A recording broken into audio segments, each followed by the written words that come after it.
Hey podcast listeners, this is just a quick reminder that I have a book on the psychology of video games out. It's called Getting Gamers, The Psychology of Video Games and Their Impact on the People Who Play Them. You can search for that book title on your online bookseller of choice, or you can go to psychologyofgames.com/book to find out more information. Enjoy.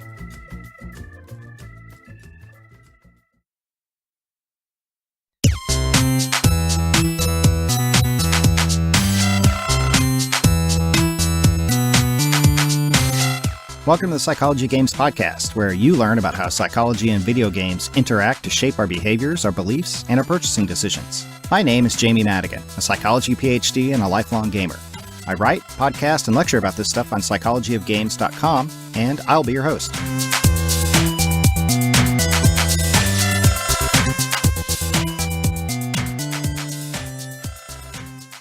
As I record this podcast, it's Christmas break in my house.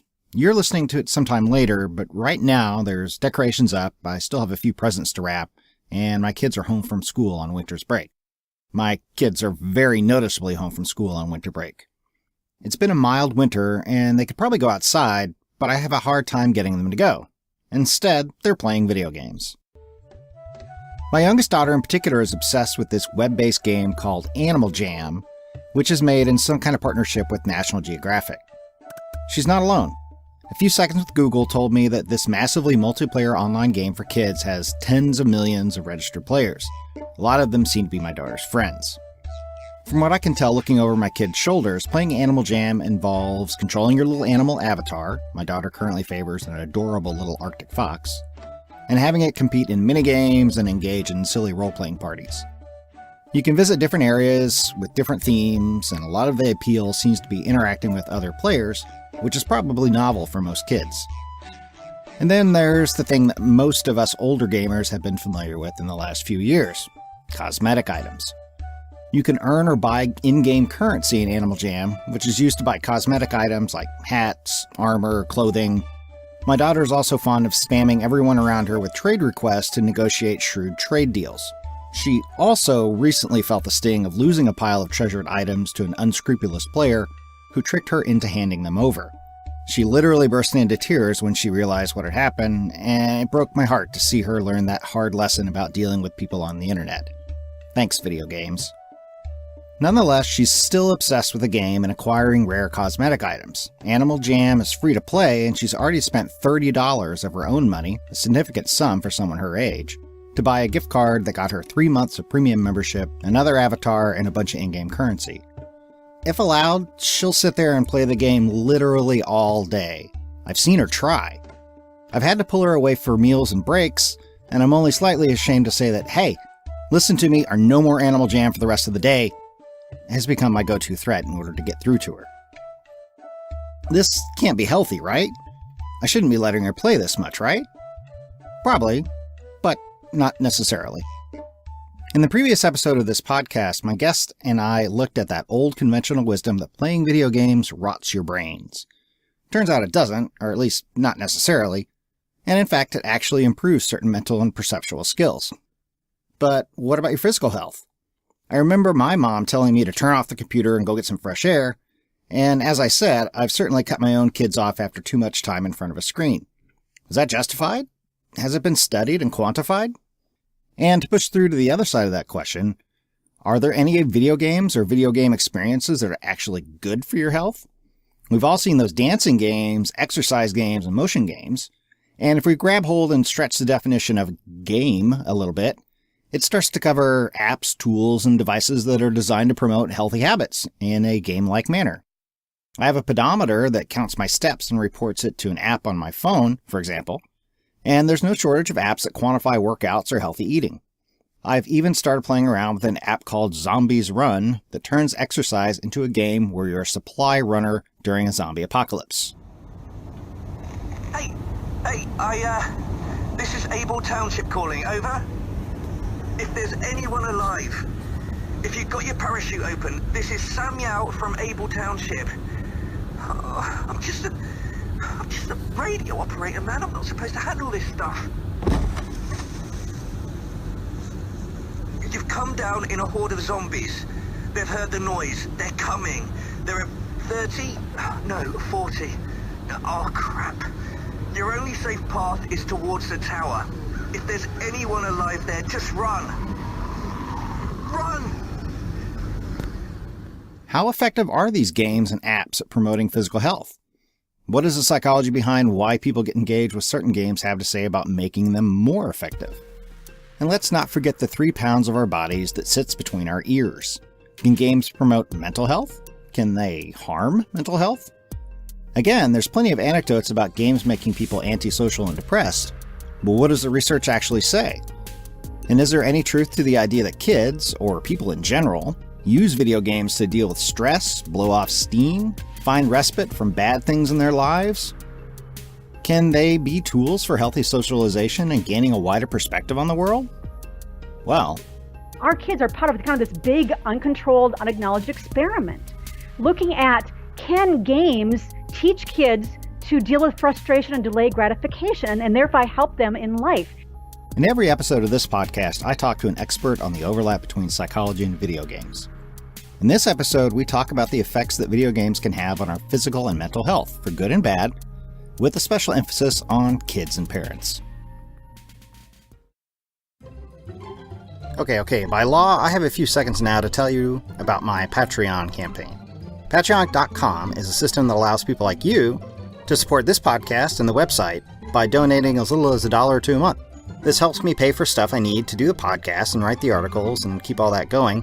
Plus, you get Patreon-only benefits like early access to podcasts and access to audio versions of articles. So go to patreon.com/POG, that's for Psychology of Games, to get more information. Okay, we're done. All right, everybody, thanks for joining me on the interview portion of the podcast. Today, we have Dr. Cheryl K. Olson on the show to talk to us about how games affect our health, both mental health, physical health, and any other kinds of health that she can come up with. So, Cheryl, thank you, and welcome to the podcast. Thank you. Glad to join you. So, who are you and what are you doing here? Well, I am someone who researched the effects of video games on middle school kids. While I was on the faculty at Harvard Medical School, I co-directed something called the Center for Mental Health and Media. And through a very long story, I ended up getting a $1.5 million government grant to study initially whether violent content of games caused aggression or violence in kids. That was my mandate. But I was interested in obviously in much more, especially since my son at that time was a young teen video gamer, and I had seen games play a lot of different roles in his life and wanted to see how they worked with normal kids as well as with kids who had maybe less normal patterns or had issues. Or psychologists as parents, yeah. Right, yes. My doctorate's in public health, health and behavior. So, and my husband's a psychologist. I work with him. We would sometimes joke that we could only help you if you had a broken leg, no good. If you had a mental illness or were a population, we could help you. So I spent a number of years, I think we studied this 4 or 5 years. We collected survey data in a couple of states. From parents and from kids. We did focus groups with parents and kids. We did online surveys of game developers, even some experimental work, and published a bunch in academic journals. And then I wrote a book with my husband called Grand Theft Childhood, The Surprising Truth About Violent Video Games and What Parents Can Do, which ended up getting a lot of nice comments from gamers because we were really the first academics to say maybe games were not going to end civilization and maybe they had some positive aspects as well to them. And I ended up giving talks about video gaming literally all over the world, Istanbul and South Korea and Malta and Canada and around the US. And I still get, sad to say, I still get calls often from the media when there's a school shooting because of this idea that will not go away, that people who shoot up their fellow teens are somehow influenced by violent video games, which, by the way, I don't think is true or has any evidence to support it. Sure. And that was about 2008 that the book came out? Right. And there was a paperback that came out in 2011, and I believe it's still in print if you go to Amazon. Mm-hmm. Yeah, I've read the book. It's good. It's definitely worth a read. We broke it up into little chapters with lots of subheads because we expect our readers to mostly leave it in the bathroom and read it as they have time. That's just a fact. Yeah. Okay. So what are some of the things you've been up to since then?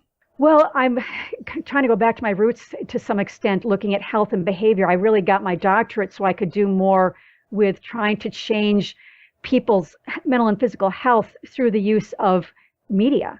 And some of the things at Harvard, I also had studied things like, what's interesting things like, a lot of people don't realize this, but how media affects your view of mental health care and whether you're willing to seek treatment. Horror, think about it. Horror films, for example, see a lot of horror movies have people who are locked away in mental hospitals and things like that. And I had some child psychiatrist friends who said after Good Will Hunting, the movie came out, their patients wanted to hug them because they kind of got the sense that that's what you can do now with your therapist after seeing it in movies. And it's amazing what popular entertainment media can do in terms of what you think is appropriate for your healthcare situation. So I'm actually doing doing consulting now on various aspects of media effects on health. And I just published a book that just came out this year. Actually, it's officially next year, 2016. I did a chapter on the effect of video games on health and mental health. So the things I've been writing about most recently have to do with video games. One is looking at the effects of games on physical and mental health. The other is also looking at video games and sports. There's been a lot written about exergames, Dance Dance Revolution and various kinds of games you can play, the Wii balance board and so on with Nintendo. But there's also something that came up in our research that I didn't expect. We had kids talking about how they often learned how to play a sport or got interested in a sport in the real world by playing a game version of it. And we went back and recoded a lot of our survey data to look at what kids had said about the games they played. And we'd also ask them about, activities, how much exercise they did and a bunch of that kind of thing. We found out that kids who played at least one realistic sports game, it could be Tony Hawk skateboarding or it could be Madden football, that those kids had spent more time in the real world on physical activity. And just the things we talk with them about, I think that there's a real potential that people haven't thought about to use sports games to get kids interested in going out there and being active. Kids would say, we would play, this NBA basketball game and practice moves in the games and then go outside to our, front yard or down the street to the schoolyard and practice those moves. They actually saw some transfer effect from the games that they were playing to actual sports. And so was it more of an interest in I'm going to try this out and practice, or were the things that they were doing in the game actually improving? Well, I think it's a little bit of both. I mean, I'm not a huge fan of sports games, so it kind of took me by surprise that the games could be so realistic that you could actually practice moves in a game in a way that would help you in the real world. And I don't have research evidence that happens, but kids were telling me that it happened. And there's even things to do with, you can now put your own face on a player. There was a young woman who complained about why aren't there women characters that I can put on the faces of players, and they added her in, I think, to a hockey game where people could play as a woman with her face or a contra version of her because of people's, of her saying, I want to be included too. And research shows that if you can build identification and make people feel more involved, that they are more likely to persist with something. And so I encourage people who have kids who maybe aren't physically active enough, or people who coach kids in sports, to let them, play sports games, talk to you about their sports games, and try to use that as a bridge to getting them more physically active. Yeah. You do see games come along that try to promote exercise, either these sort of serious games that may be part of some sort of program, or like you said, just like a Dance Central game that encourages people to get up and move in the course of playing the game. Do those types of games actually work? What does the research say about that stuff? The research on that stuff is kind of mixed, but on the good side, it's interesting when they've tried to do studies where there was one where they gave out game system and games to kids without any explanation of instructions. They were trying to replicate what they thought would be real world conditions, where you just, no one tells you how to play the game. You're given some physically active games and some regular games. And they, and these were kids who didn't have a game system, and to see what would happen. And they found out that they really didn't use them all that much, and they were a little disappointed. When you look at what the kids said about it, some of them said, well, this was too hard, or this was boring, and other things. And when you look at how kids actually take up games, a lot of time it's through their friends or through their older siblings. And I think what we need to see is a study where we look at, you encourage older siblings to say, hey, we want to get your little brother or sister more active. You teach them how to play this game, that game, and then they want to play with them. That's the fun thing. That's the big kid thing to do. And I think, if if you work with the way that people naturally pick up games and use that knowledge to get, health promoting games out there, I think there's a lot that we could do. Yeah, that's sort of one of the common threads that I see through these projects or these studies where they try to gamify something like eating healthy or exercising and sort of fall short on understanding what it is about games that's appealing. And like you said, a big part of it is the social aspect and the connectivity of you and other people and being able to compete and track scores and compare achievements. And, if that stuff is left out, then, there's a reason why successful games have those aspects to them, and to the extent that they're not copied, probably not going to be as successful. Right. I mean, I know my husband can get very competitive with his Fitbit walking per day. I actually stopped using my Fitbit because he gets up to 20,000 steps, and I just cannot match that. Oh man! But I walk with him anyway. 20,000. I feel good if I top out 15. He lost 25 pounds over the last few months, and it's mostly been the Fitbit motivating him. It's been terrific. And the other thing, when you look, I was I'm paging through as we talk some of the research I've written about, and there definitely is evidence that physically active games do give people at least a moderate workout similar to the walking. Mm-hmm. And some of the dance games, can give you, something a little more intensive. If you want something really vigorous, Wii tennis or bowling or whatever will never be like real tennis where you're running back and forth in a big space. Mm-hmm. But when you think about some of the research that's come out in recent years, we now know that just going out there and being physically active every now and then is not enough. That if you do that, but then you're sitting most of the day for big blocks of time, that you still can die earlier than you should. They're kind of two separate, equally important things. Mm-hmm. It's important to not sit so much, and it's important to occasionally get very, very physical. And if you have games that are even getting you to stand up, there's a lot of benefit that you might get just from just physically moving around, even fidgeting. It's been shown to be healthy and to cause a little bit of weight loss versus sitting still and straight up in your desk. So what if I stand up and throw the controller against the wall and scream? Is that healthy? I think, it depends on your supply of controllers, because I don't think you can replicate that very often. Well, then I have to go to the store, and I'm getting out and getting up. If you walk to the store, excellent, and park far away from the store if you don't walk. Yeah. Now, who am I fooling? I'll just order on Amazon and have it delivered. So. But pretty soon they'll be delivering it with drones, and we'll have no reason to go out anymore whatsoever. Yeah. So it sounds like even just a little bit of activity is good, at least on one front. Right. Absolutely. It's amazing how inactivity adds up, and we just don't think about how that, what happens with that. And I think sometimes we don't give credit to little bits of movement. We think, we have to go to the gym to get a benefit, and that's not true. Mm-hmm. So I've also read some research that looks at player avatars, like you were mentioning earlier, and the way that avatars can be made to either look like you and maybe look like an idealized version of you, or a way that avatars can be made to look like they're losing weight over time. Are you familiar with any research on that type of thing, the use of avatars in that way? I've seen just a little bit about that, not enough to really give you an intelligent comment, but I know there have been studies that look at, people are very sensitive to their image in the mirror, and I think that having an avatar that slims down a bit, if that reinforces, I am now a thinner person, I think that could be, as part of a larger program, conceivably be motivating. It makes a lot of sense. Yeah. I can't remember the name of the researcher off the top of my head. It'll bug me, but they essentially had people do an exercise game, and then in a lab setting, and they made the avatar look like the subjects, and then over the course of the trial, the avatar kind of slimmed down, and then they said. They tracked those people and followed up, and they found that, the people in that condition, as opposed to like a control condition with no avatars or like an avatar that didn't look anything like them, that those people then would leave the experiment and go to the gym or go the next day and reported going more often. So it seems like there's definitely something there, and any graduate students listening, there's your dissertation topic if you want to follow up.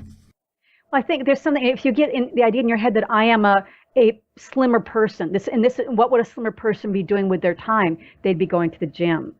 So I think the only danger with that is if you try to push it too far. I mean, one thing that's pretty clear is that we all have a sort of a biologically determined weight set point, sort of a range in which beyond which our bodies will really try to defend like crazy a big change. And if you can have, if you kind of have a sense of what your range is, I think it depends on how big you are, but it might be 20, 30, 40 pound range. And if you try to go too low, your body will think you're starving and it will defend it, and you'll be thinking about food all of the time.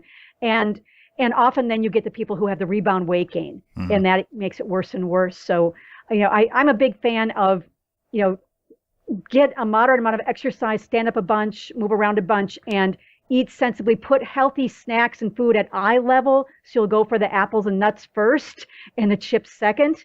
But then also to a certain point, accept reality. I mean, because if you are going for an unrealistic low weight, you're going to be fighting biology, and you're going to probably actually hurt your health.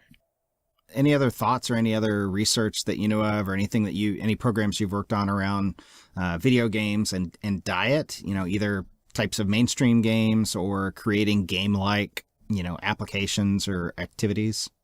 One of the things that kind of bugs me about gaming, especially sort of the games for health movement, is the idea that everything should be turned into a game, and that sometimes at the worst, I mean, I've seen some cases where foundations and so on have put a whole lot of money into funding a game, making it very expensive, that's really not worth the money.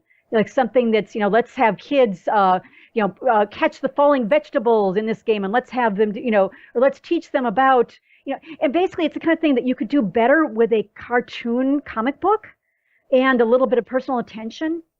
I mean, this is not games. I've seen this happen with, I personally know of like a, TV pilot that was designed in part by a Harvard psychiatrist, where they sunk a ton of money into it, and it aired once and never was seen again. It's easy to blow money when you don't think about, wait, am I excited about this, whatever this latest medium is, to a point where I'm losing sight of whether this could ever be, affordable to use, and whether something cheaper wouldn't work just as well.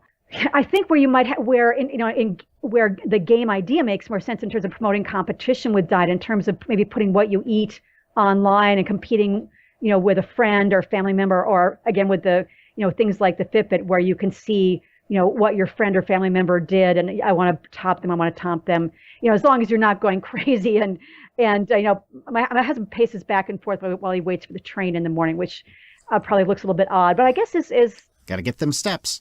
Yeah, it can get a little bit compulsive.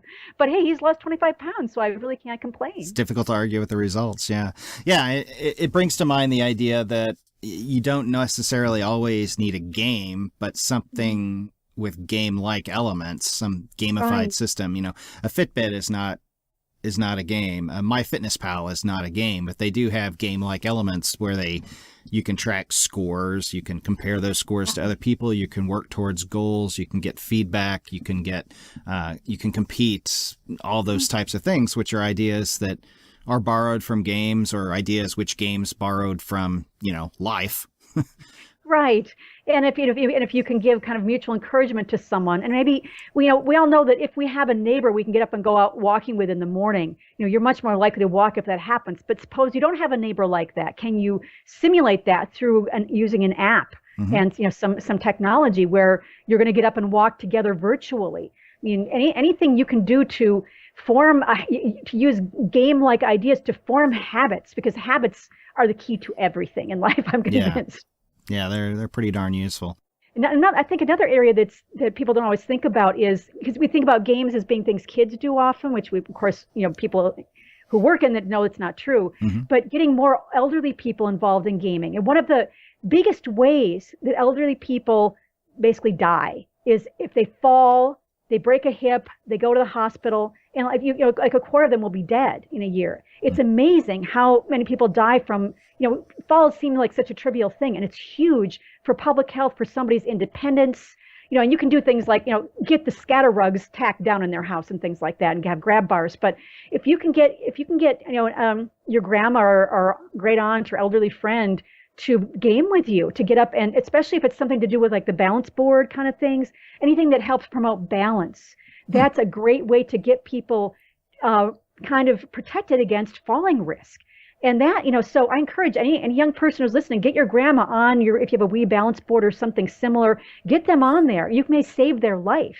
There have been some small studies that are very promising around this, but sometimes something is great, but it just doesn't happen to get written up in an academic journal as a study. That doesn't mean it's not great or effective. And the little bit of research I've seen, it just makes so much sense on a practical basis. If you've ever used this stuff, that, and there are expensive systems that hospitals have that will measure all kinds of things about you and train your balance. But again, that's really expensive and not available to very many people. And anybody anywhere could have a little Wii balance board. Yeah, my mother lives in independent living, but they have a Wii down in the rec room that gets used a lot, from what I can tell. They like to play the tennis and the what's the other one, the bowling. Bowling, yeah. If you can, and that's great. If you again have, especially for older people, I mean, at any age, getting up and moving is important, but you can really extend your life and be able to do more stuff in your daily life if you just do a small amount of additional exercise. And Wii is great for that because it makes, you don't think, oh, I'm in exercise class now. You think, oh, I'm having fun now. I'm competing with my friend now. You're doing that instead of sitting down maybe and playing a card game. Let's switch gears a little bit and talk about mental health.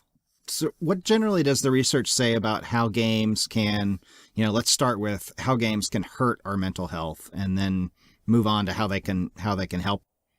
Now, a lot of this is sort of based on small studies or semi-speculative things because it is really hard to study. Mental health is very diverse and it's hard to study a large group of people. And given, one of the things is that games are very common, including things like violent games, the games people get upset about. The typical 13 and 14-year-old is playing at least one of those games. Typical boy and a lot of the girls are playing at least one violent game on a regular basis. So it's everywhere. It's kind of like looking at what is the, how does toothpaste affect mental health or violence or something like that? It's everywhere. Yeah.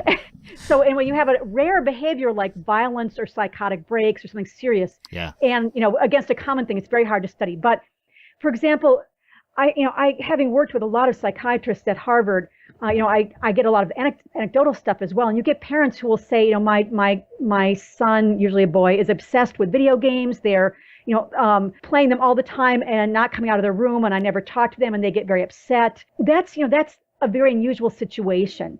There are, what I think can happen sometimes. Let's talk about a more common one. A lot of teenagers get depressed or they have anxiety. Sometimes this is a passing thing where, that's where clinically they'll say if your teen is, withdrawing or, doing these sort of things for more than a few weeks, because, a lot of things happen for a few weeks.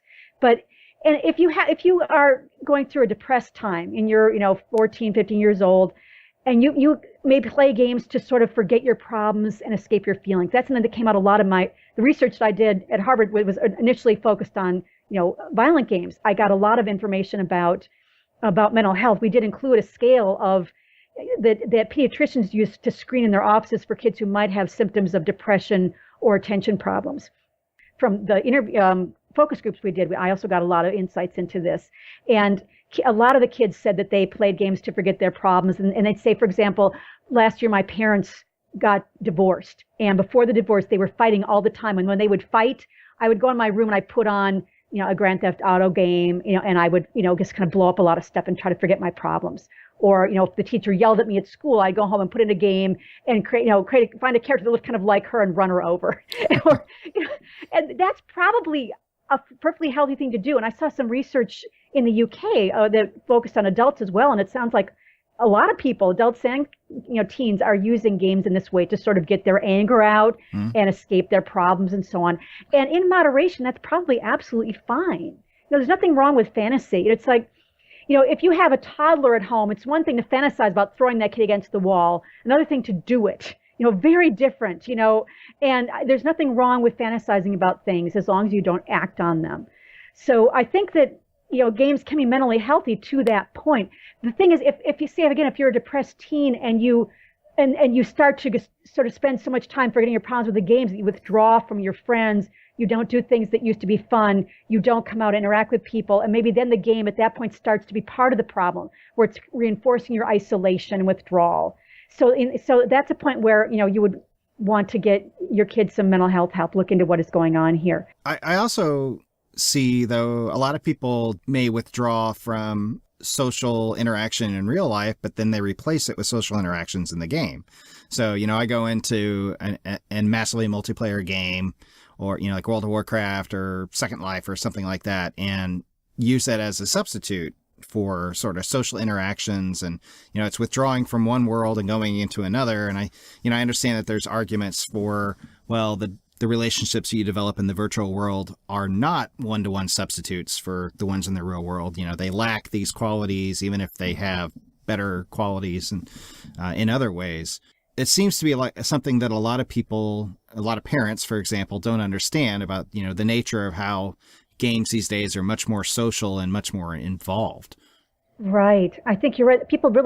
I think there's still a lot of people out there who are going around thinking of like Pong as a video game, or at best maybe something mindless like like a Tetris or something, and they don't understand the complexity and the realities of what you can do. When you think about our relationships in everyday life, a lot of those are not super deep, but they can be important and help structure our lives. We share different parts of ourselves with different people, and I don't see why a relationship through a game is any different than a friend that you might go out bowling with in real life or something else like that.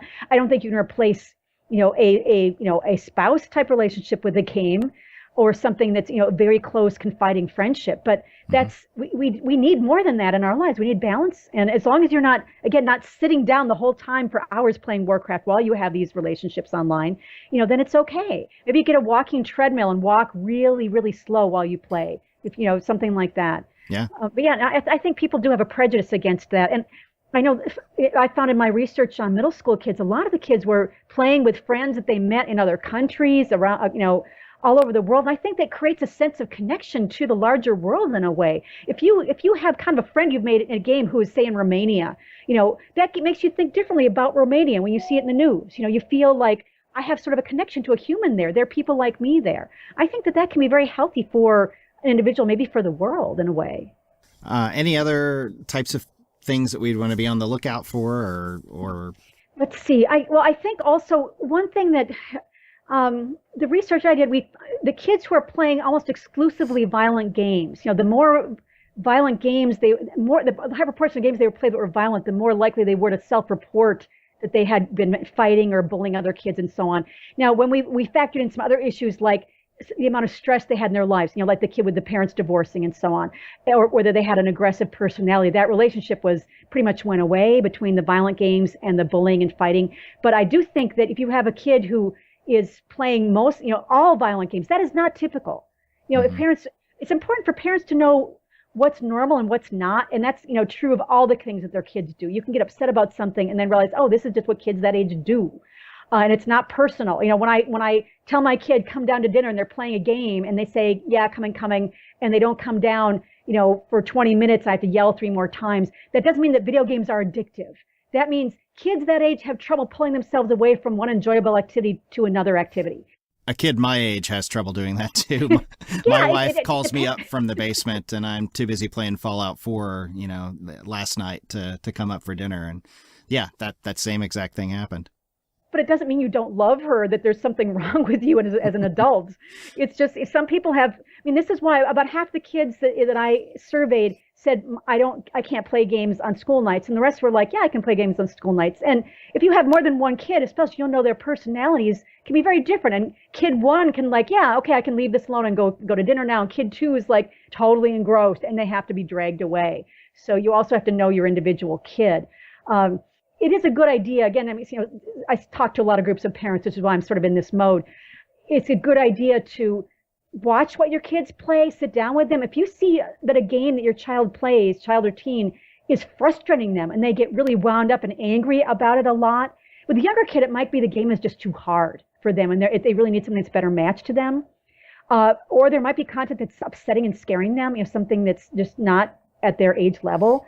And with an older person, maybe it's something about the game content that it's just not good for them. There is speculation. It's very hard to study this again because to get enough of a sample size and to rule out other influences. But there's some concern that, say, if you're playing a lot of the survival horror games where things are jumping out at you from all over the place.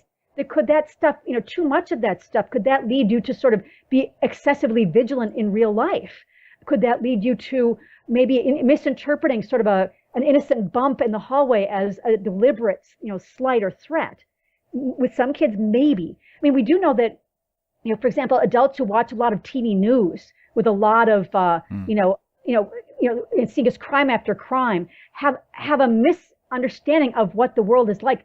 Think that there is a lot more crime out there than there really is. I mean, in case you don't know, crime is down, and down significantly, crime and violence from the peak in the mid-90s. So there's a lot of speculation as to why. But for people who think that violent games cause real-world violence, you can look at, okay, game use goes up, real-world violence goes down. I think I've even heard behavioral economists types say that one can cause the other. I don't think we can say that, but yeah. I think it does suggest that if there are people who are badly influenced by games, it's a minority of people. But we can't rule that out. There may be a minority who are. Yeah, it certainly seems complicated, and that always has seemed like one of the problems or one of the limitations of the research on violent games, or really any kind of games, is that you're not going to take a group of children and show them what is truly the worst, most violent, most upsetting games that are available on the market, because what standards review board would allow you to do that research? What parent would allow their kid to be a subject in that study? So, you end up studying things like college students, and then you use something like Grand Theft Auto instead of, Splatterhouse or, some torture simulator. So right. Yeah, it's tricky. And I know it's interesting. I'm right now based in California, and there was a few years back, Arnold Schwarzenegger, of all people, had signed a law trying to restrict the sales of what they were calling ultra-violent video games to people under 18. They were going to have a whole new labeling system, and they never said how they would decide what these games were. Or who was going to do it. Right. I mean, I could just see it backfiring, like, here's the list of games that were banned, and here's why they banned them. Hey, kids, go out and find that great gory stuff and upset your mom. Yeah. This actually, it did end up was blocked. It went to the Supreme Court, and they basically said a few years ago the states didn't present enough evidence to show that violence in games, first of all, had any kind of direct cause and effect on real world aggression or violence, and that games were any worse than other kinds of media. If you look at a lot of Arnold movies, you'll probably agree with that. What was interesting about the California case was that if you look at the stuff they put forth saying, here's why games are bad, the only game that they really included in that was the game called Postal. It might have been Postal 2 as well. And you've never heard of Postal, I bet. And there's a reason for that. First, it's not even sold in stores, I don't think in any state. And if you do go online, look up Postal on Wikipedia. And they will tell you this is a game that is designed, again, to make your mom upset. Mm-hmm. That's the only possible reason this game exists.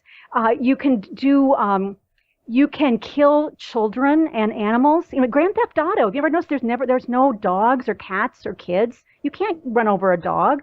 You can pee on corpses. You can take a cat and ram a gun up its rear to create a furry silencer. You can just do every disgusting thing imaginable. And I don't think it even sells very well. I was once a few years back in a game store, and I saw several used copies of Postal on the shelf. Oh, wow. I think it's collector's item, probably. Yeah, it's probably maybe. Or people who are into politics and want to say, hey, this was the thing behind the Supreme Court case. But if you, I have a sense that it wasn't terribly fun. Once you're through the shock value, I don't think there was a whole lot of play value. Yeah.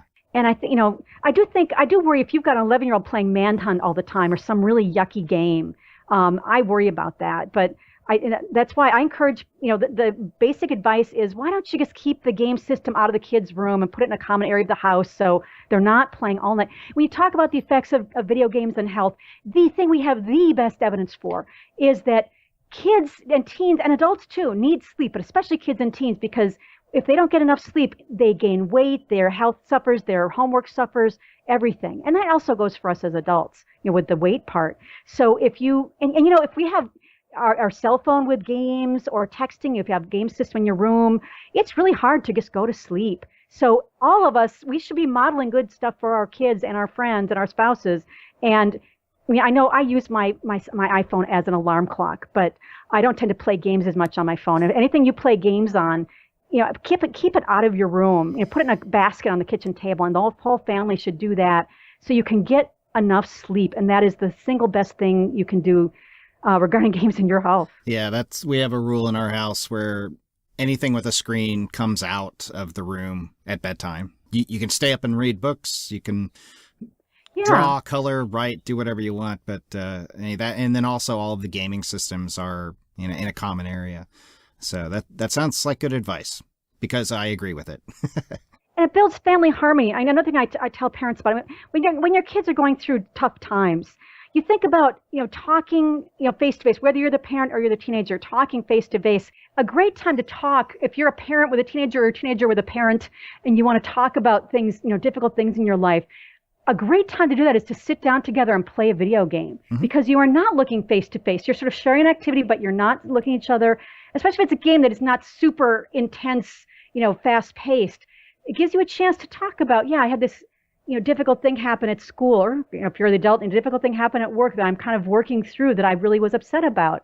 And you can kind of share things, get some advice, get a sense of what's going on with each other without having to be face to face in an awkward situation. And another thing if you have a younger kid, again, for parents, a great way to balance your relationship is to let your kid teach you how to play a game, because you will suck and they will be great. And if they can teach you how to do a little something, they feel good about it. But also, you're always telling them, here's how, do this, do that. Here's how to do this. I'm right. I'm superior. I know how to do things. You're a kid. You don't know much. And to give them a chance to be the expert is just a lovely thing for their self-esteem and for your relationship. Yeah, my oldest daughter is really into this game called Agario. And to me, it just looks like the dumbest thing, because it's just...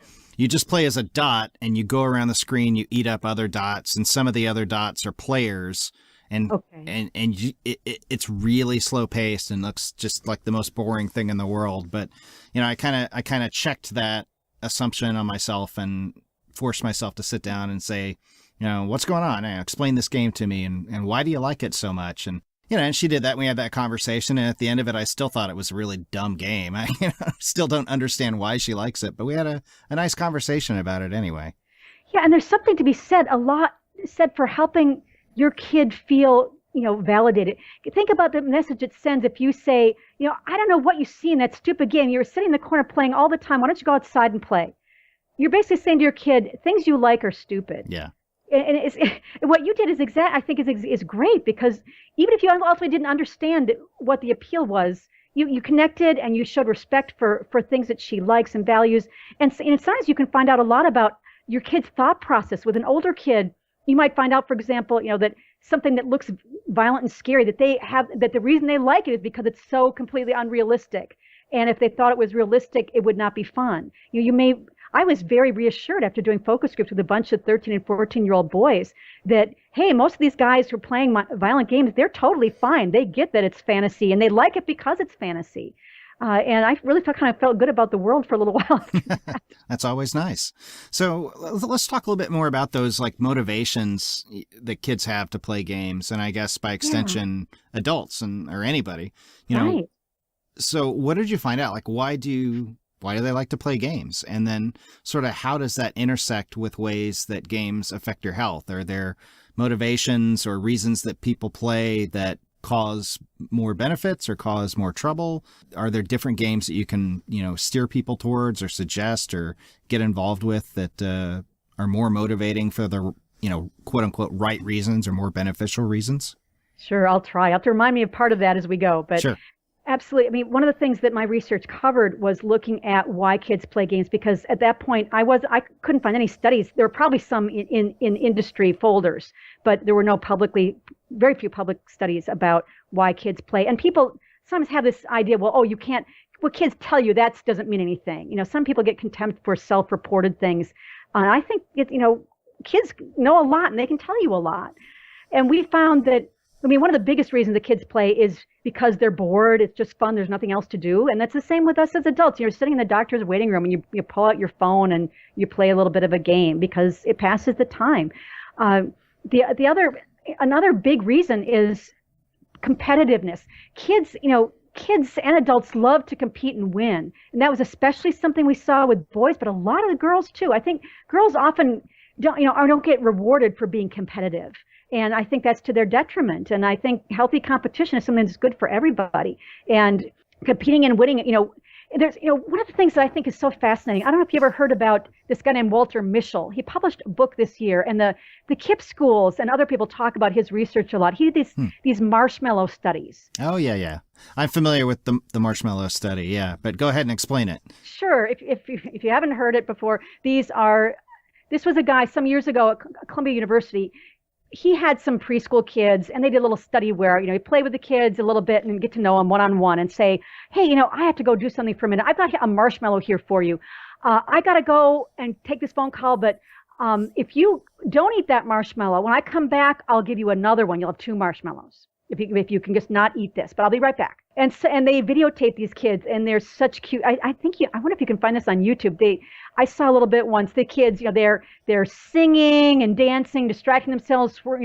They're licking the marshmallow and putting it back. They're doing all kinds of things, and some of them, of course, are just giving in and snarfing that down. And they really didn't intend to follow these kids for a real long time, but they ended up doing that, and they found that the kids who had the self-control to deal with that frustration and delayed gratification, as they call it, they had better school grades, better social skills. They had better SAT scores. Mm-hmm. You don't see that kind of effect size in social science most of the time. That's unusual. Yeah, about the only other thing you see it in is raw intelligence or general cognitive ability. Yeah. And, when I thought about this stuff, as I was writing, my book and writing papers about this stuff, I thought, our kids are part of kind of this big, uncontrolled, unacknowledged experiment, looking at, can games teach kids to deal with frustration and delayed gratification and thereby help them in life? Because you think about a kid playing a game that's appropriate for them. What are they doing? They're failing over and over. They're having to start again. They're having to change and fix something. They're having to battle the boss over and over. And they get better. And if they persist and they succeed, they're motivated to keep going. And all of that is the stuff that's right in line with this Walter Mischel marshmallow test stuff of delayed gratification and frustration tolerance. Mm-hmm. And in theory, this generation of kids should be better than we were. They might be smarter and better and more cooperative. That's also, cooperation is the other thing. You get kids who are learning to coordinate skills and working toward goals with someone else in a game online.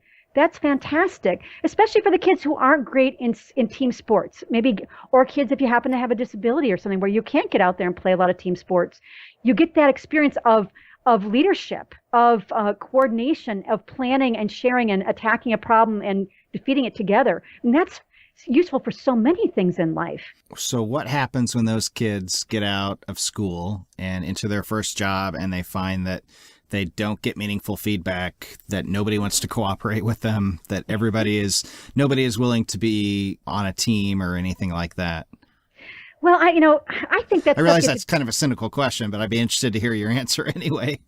I get kind of angry whenever I read an article, which, so many newspapers, magazines, websites love to talk about people by generation. And to me, it's just like talking about them by their horoscope sign or something. It's basically meaningless. Mm-hmm. And there are certain more people in my dad's generation. He was born in 1918. More of them, people went through World War II together. They had a lot of them had that experience, and that changes the generation to some extent. But I don't think people are expecting work to be that much more fascinating than the baby boomers did. And I think if anything, that issue is more to do with how, if parents don't let their kids fail once in a while, parents protect them from not doing well, and parents give them a trophy, metaphorically speaking, for everything that they do. That's when you go into the workplace expecting people to give you constant feedback and expecting to once you've mastered something, to go on to the next thing because you've mastered that. I think anyone who has had experience of reality, worked in a boring job in their teens, whatever, college. My son had a job in college moving furniture around, setting up and breaking down for meetings and stuff. And sometimes he would get to score some leftover Doritos and things, and that was great. You have to have. I was a pizza waitress. We all have to have jobs like that to understand, kind of what normal looks like. Yeah, and let kids experience real life and let them fail once in a while. Yeah, and I think most people who grow up are going to have those other experiences, or they do get a taste for, this is life, this is how it's going to be, and you need to develop strategies for dealing with it. Yeah, I mean, one thing you do hear sometimes people worrying about, well, if kids do most of their socializing through screens, through joint gameplay, say, will they learn to read nuance in each other? And I think if you had someone who really is hardly ever going out and playing with somebody in person, or you have a kid who's kind of on the Asperger's spectrum there, who maybe needs help reading cues, you might want to encourage them to do stuff more in person, or maybe play a game via Skype where they're seeing the other person and getting the feedback from their voice and their facial expressions and so on. I could see where that might be a concern.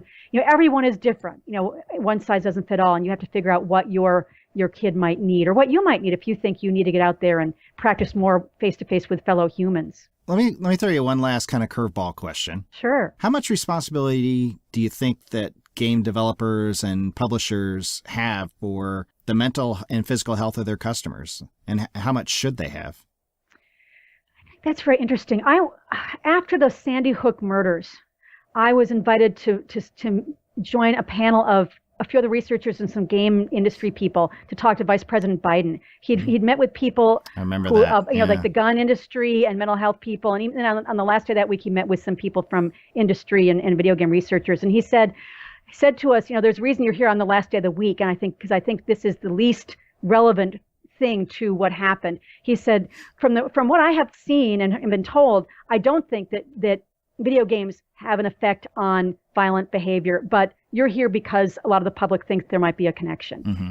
And when he went around the room and people were talking about their impressions, some of the developers there were saying, I don't think that my games, are harmful to people, but if there were some people who were being harmed by something that I could change, I want to know about it so I could change it. I have kids and I want to be a responsible, adult and citizen.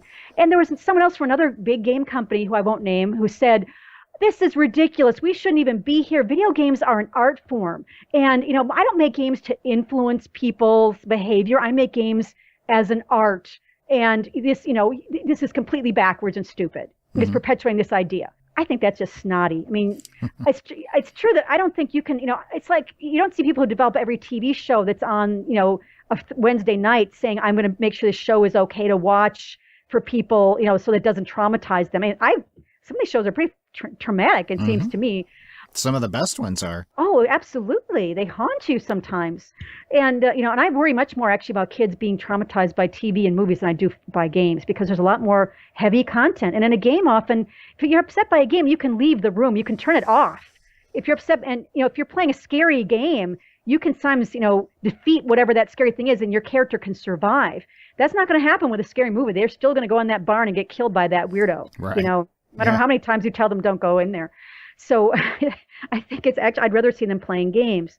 But I did part of my research also at Harvard was we did online surveys of game developers internationally, web-based surveys, and we got a lot of responses. And there were some people who were saying, I worry about what's in games. I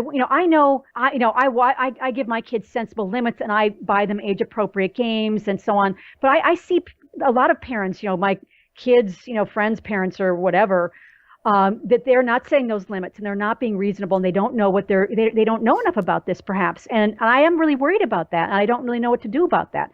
So I do think there are a lot of people who do care.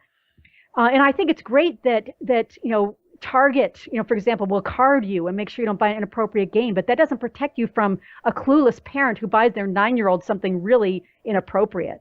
And, I think the biggest thing is education. Wherever I can, I tell parents, the ESRB website now, esrb.org, they have little synopses of the game content, or plot. They will tell you kind of, here's why we rated it the way we did. So you can say, oh, well, that sounds cartoony. I don't care about that. Or, I really don't like the way that sounds. I'm not going to let my kid play that until maybe he's a couple of years older. Mm-hmm. So you really got to inform yourself, because also I found in my research, different people care about different stuff.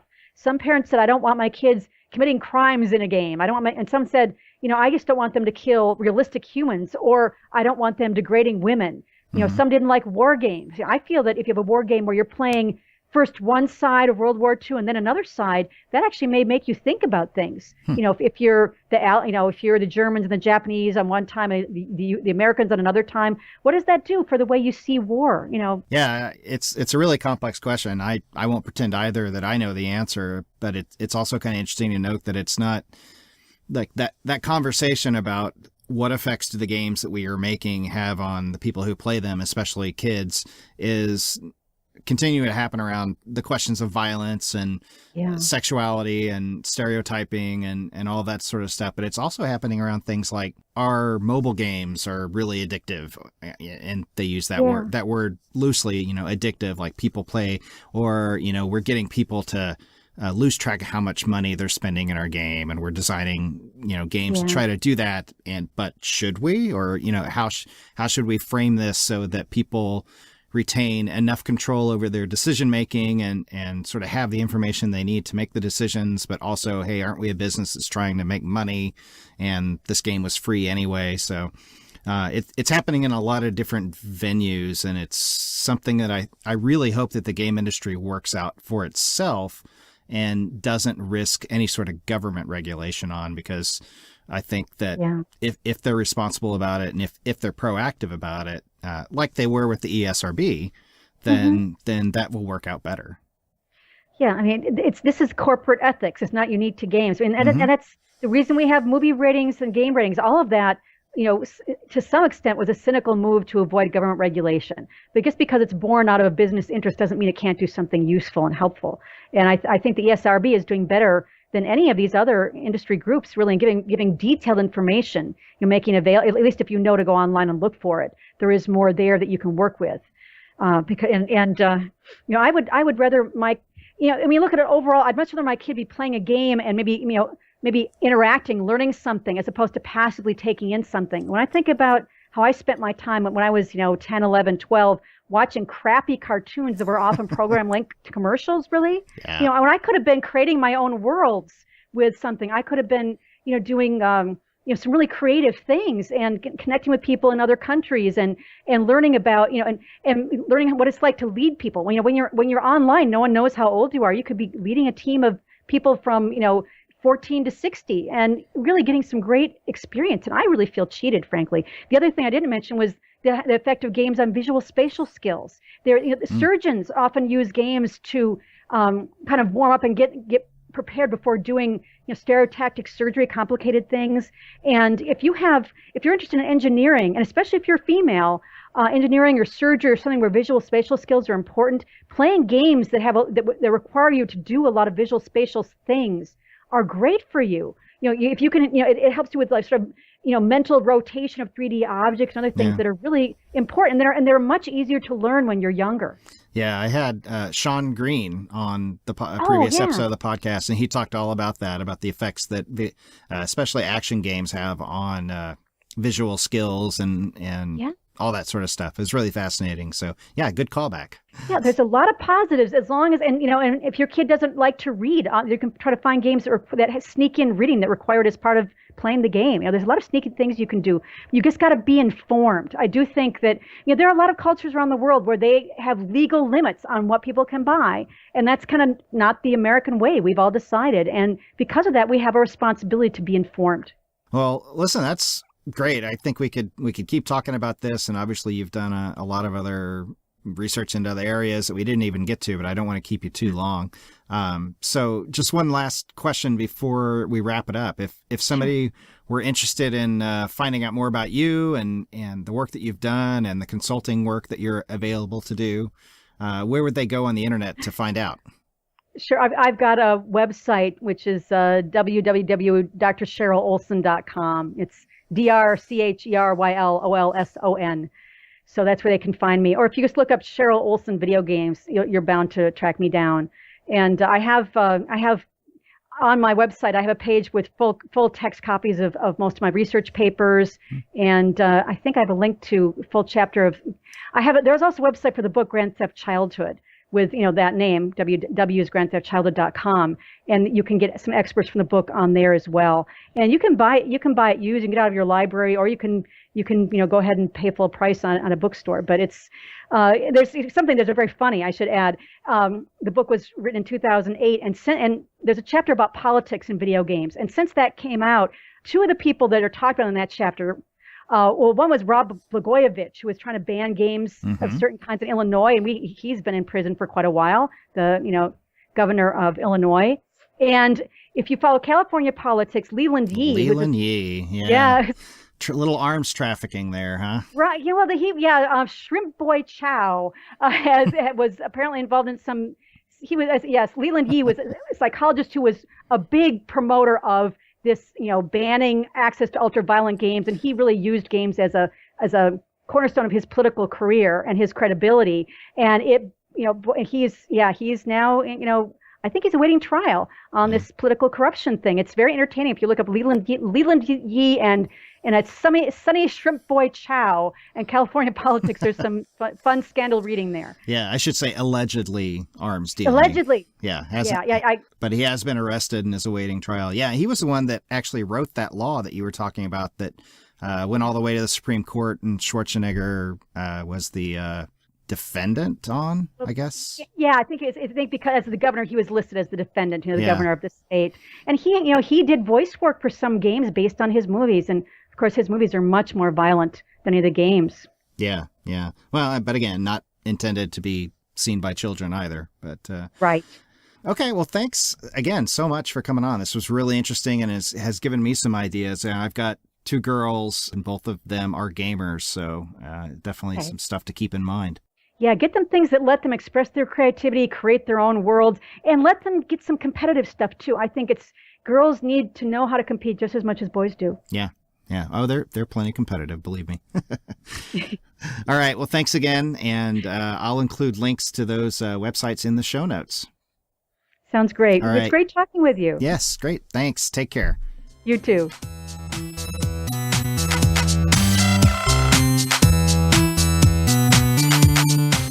Thanks for reaching the end of another Psychology of Games podcast. If you enjoyed this, or heck, even if you didn't, here's a few things you can do at psychologyofgames.com/podcast that cost you nothing, but will help me out a lot. Find the link to subscribe to the podcast in iTunes or your other podcatcher of choice.